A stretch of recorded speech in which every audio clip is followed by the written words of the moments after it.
To be or not to be? That is the question. Boo! Whether is nobler in the mind to suffer slings of arrows of outrageous fortune, Boring. and to take arms against the sea of troubles, This stinks. am I opposing in them? Get off the stage. Shut up, I'm going to throw my skull at you. To be or not to be? You did that already. Hey buddy, what's your problem? Pretentious crap. Doors right there. Arms against the sea. Of troubles. Thank you.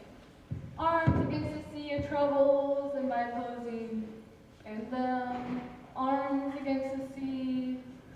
It's no use. I'm going to have to do it again from the beginning. Hope you're happy. I'm not. To be. If you think Shakespeare is pretentious crap, then why are you even here? Because it's called I Hate Shakespeare. It's ironic. Now you tell me. To be. I mean, what's the big deal with Shakespeare anyway? To Why does everybody always get so excited about Shakespeare? To be. He's so boring. Admit it. The plays are too long and complicated, nobody understands the words, and the jokes aren't funny. To. Oh, son of a. Not to mention the fact that nothing he writes about has anything to do with anything today. N-O-T-H-I-N-G! That's what Shakespeare means to me! Nothing! Nothing! Shakespeare means nothing! Wow! Okay, well, I'm sorry if it's not as easy to follow as Blue's Clues, but some things in life require a little bit of effort. Yeah, well, I got your winter discontent right here. Look, all I know is that somebody asked me to come out here and perform this famous soliloquy from Hamlet, and it's a pretty big deal for me, so buzz off. What's the big deal with Hamlet anyway? Why does everybody always get so excited about Hamlet? He's a remarkable, tragic figure who reflects a man's dichotomy. He's wishy-washy with a capital wishy. That's just so ignorant. Look, tell me the story and I'll prove it to you. Fine, come on up here and I will.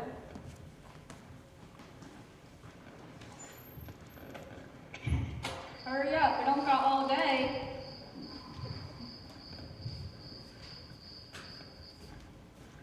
Hold my skull. I'm Hamlet, Prince of Denmark. I live in Ellesmere Castle. Go get Ellesmere Castle.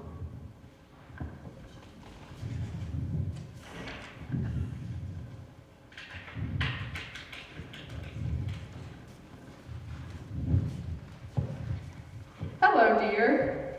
Hello, son. Who are they? My parents, the king and queen. Hi, Mom. Hi, Dad. Who's that? Uncle Claudius, my father's brother. I don't like him. He looks shifty. I know. So, when the play starts, my father has mysteriously died. And my uncle has jumped in and married my mother so fast that they served the cold cuts for my father's funeral banquet at the wedding feast. Son! And one night, I see my father's ghost. Woo, Hamlet, your uncle has killed me and taken my crown and life. Not to mention your blanket. Dad, cover yourself. Kill him and avenge me. Woo. You're not very scary for a ghost. I'm not supposed to be scary. I'm supposed to be exposition. I give you information and you act on it, so go act on it. I'm going to think about it. What if you're not real? A figment of my imagination. A crust of moldy cheese. A bit of rotten potato. That's the ghost of Christmas past. And I told you before, I'm not figment, I'm exposition. I thought you were a ghost. See, there's your problem right there. If you just go and kill Claudius like I asked, instead of talking all the time, we'd be done by now. I can't go kill somebody in cold blood. He murdered your father and married your mother. What more reason do you need? I know. I'll pretend I'm crazy. How is that going to help anything?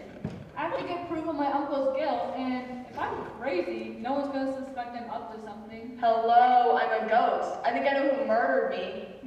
Farewell, ghost. See, this is why everybody thinks you're wishy-washy. No, they don't. No, they don't what? Think I'm wishy-washy. Hello, Ophelia. Hello, Hamlet. Who are you talking to just now? Nobody. But I just... No, you didn't. Listen, Hamlet, speaking as your girlfriend, if you think you can get out of our engagement by pretending to be crazy, you've got another thing coming. So, you're gonna marry me even when nutsy cuckoo? Every marriage has its problems.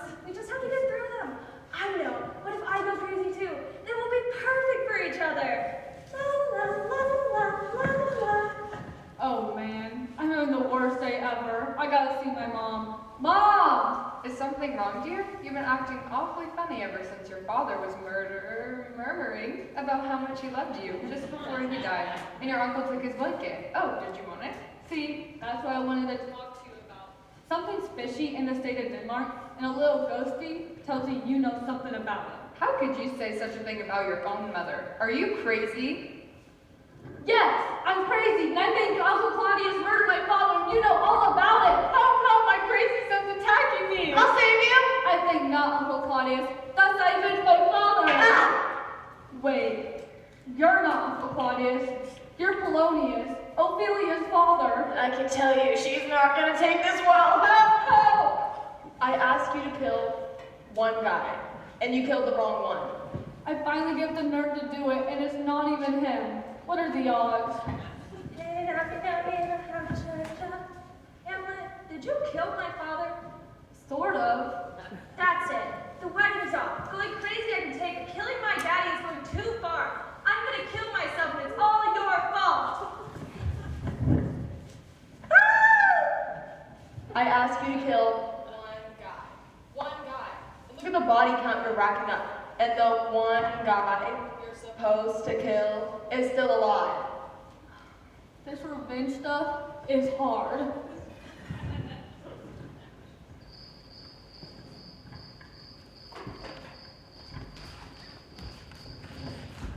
Ophelia, you're not dead.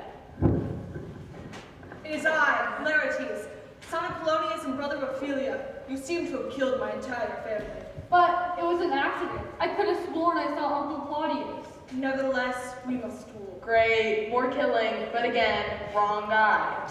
Laertes, there's poison wine in this goblet. Hold your sword with it, and if you scratch him, he'll die.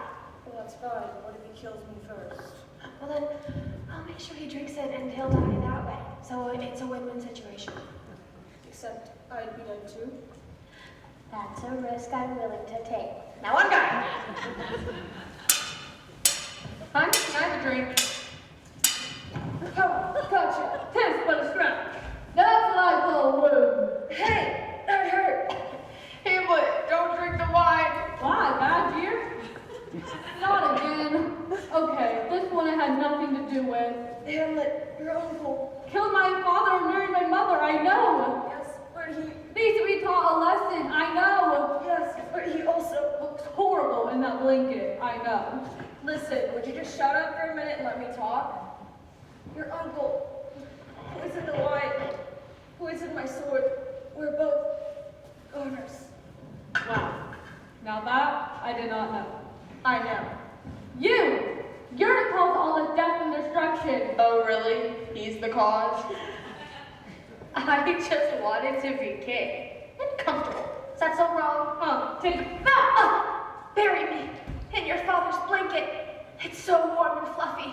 I regret nothing. And so, it is finally over. I said it is finally over. You don't only have to end this way. Well, it wouldn't have if you just listened to me, Mr. Wishy-Washy. The rest is silence. Okay, enough silence ready. Let's have some applause. Good job, Officer. Thank you. You did great. Good job. What a tragedy. Yes, All those poor people dead. I know. Because you wouldn't kill your uncle right at the beginning. Have you ever felt something difficult and unpleasant? Oh no, don't go dragging me into this. Shakespeare has nothing to do with me. R-R-B-L-E-D-A-T! Roman! Shakespeare's so Roman! Wow! He's not irrelevant. The things he still writes about are still happening today. That's why he's timeless and brilliant. Yeah, well, I wouldn't know about that because all those stupid words keep getting in the way. All those slings and arrows about outrageous fortune. What the heck does that mean? You just have to take it slow and pay attention. Here, let's translate one of his speeches into modern English.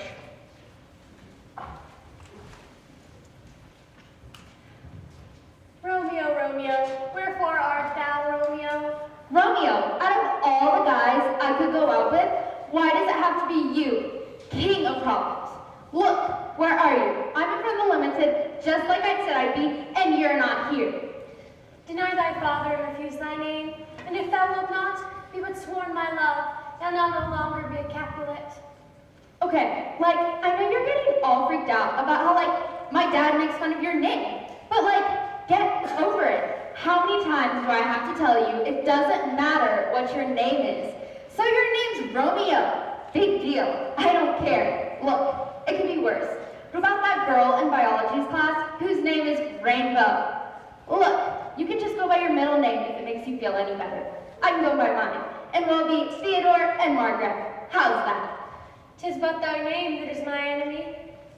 What are you getting so freaked out about for anyway? It's just like a name. It's not like some deformed face they can't like fix or something. Thou art thyself, though not a Montague. What's Montague? It is nor hand, nor foot, nor arm, nor face, nor any other part belonging to a man. Okay, look, Romeo, just pick up. I know you're there. Nobody cares about your name but you and my dad. And he's not dating you. I am, and I don't care. It doesn't have anything to do with how cool your hair is, how excellent your tattoo is, or how totally wicked your pierced tongue is.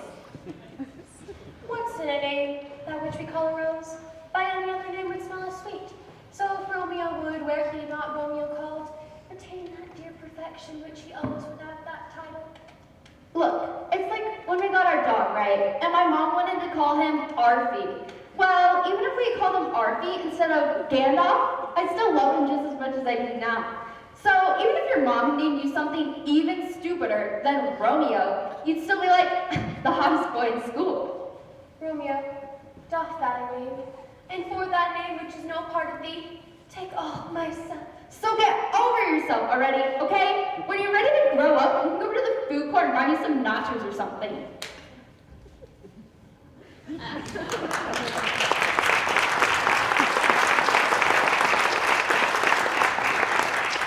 See, you can like totally understand what they're like saying if you just like take it slow. I guess. It probably won't make you feel any better, but Shakespeare wouldn't know you're saying either. Hey, you're right. That doesn't make me feel any better.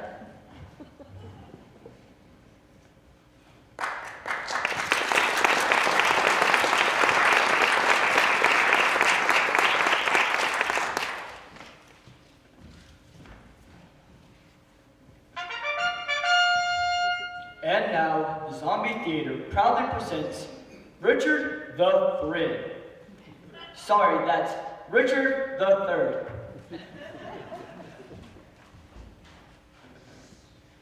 Now is the winter of our discontent, made glorious summer by the son of York, and all the clouds that lord upon our house, in the deep bosom of the ocean buried, are now our brows bound with victorious wreaths, our bruised arms hung for monuments, our stirred alarms changed to merry meetings, our dreadful marches to lightful measures. Come now, Lady Anne, your beauty was the cause of that effect, your beauty which did haunt me in my sleep, to lay 1 hour in your sweet bosom. Buckingham, Clarence, know you 1,000 years I grace within mine.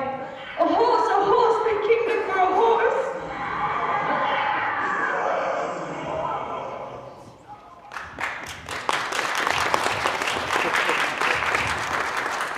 But first, let's take a moment to learn a little bit more about William Shakespeare. Here, we have a British literary historian to tell us some more about him. Thank you, Mr. Narrator. Back in Shakespeare's day, record-keeping was spotty at best, so we simply do not know as much about the bard as we would like. For instance, we do know he was born Stratford-upon-Avon and baptized in the year 1564. We also know he was married at the age of 18 to Miss Anne Hathaway, who was Mr. Drisdale's secretary in the Beverly Hillbillies. But there are many things we do not know about William Shakespeare. Did he actually write all those plays, or did someone else? Is he actually buried in the hallowed grounds of Stratford, or does he still walk the earth as one of the living dead? What? Why did he come to Earth from a distant galaxy far, far away to enslave mankind with his mutant telepathic powers? Excuse me? Was he actually 20 feet tall with eyes that could shoot flames? Some say yes. No, they don't!